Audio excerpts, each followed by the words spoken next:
अस्सलामुअलैकुम। मज़ीद अच्छी वीडियोस देखने के लिए हमारे चैनल को ज़रूर सब्सक्राइब कर दें। शुक्रिया। हकीम लुकमान के बताए हुए कमाल के टोटके।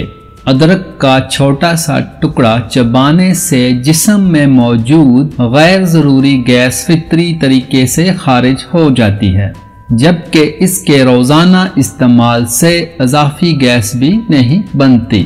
एक लुकमे को 32 बार चबाओ। सुबह का खाना 60% खाओ, दोपहर का खाना 30% खाओ, शाम का खाना 10% खाओ। बच्चों के पेट में होने वाले कीड़े खत्म करने के लिए इन्हें रोजाना निहार मुंह एक खजूर खिलाएं। इससे पेट के कीड़े खत्म हो जाते हैं। एक तहकीक के मुताबिक रोजाना शहद के साथ 1 चम्मच दारचीनी का पाउडर इस्तेमाल करने से हड्डियों के दर्द में कमी वाक़ई होती है। छींकें ज्यादा आ रही हों तो हरा धनिया सूंघ लें, छींकें बंद हो जाएंगी।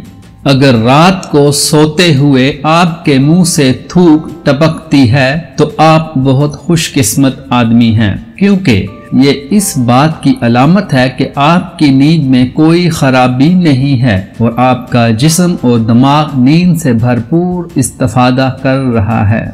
मैदे की सोजिश, दिल के दर्द और निज़ाम इंहज़ाम की दीगर खराबियों में अनार बहुत मुफीद है। जिस्म को तवानाई पहुँचाने, अल्सर को ख़त्म करने और दिमाग को ताकत पहुँचाने के लिए केला खाना बहुत मुफीद साबित होता है। बच्चों को ताकतवर बनाने के लिए बच्चों के लिए नूडल्स वगैरह जो भी चीज़ खाने के लिए बना रहे हों तो इसमें लाल लोबिया भी शामिल कर लें। आयरन की कमी पूरी करने के अलावा मसूड़े भी मजबूत करता है। दोपहर के वक्त 1 प्लेट मेथी का सालन 5 हफ्ते लगातार खाने से शुगर की गोली और इंसुलिन से जान छूट जाएगी। आजमूदा नुस्खा है।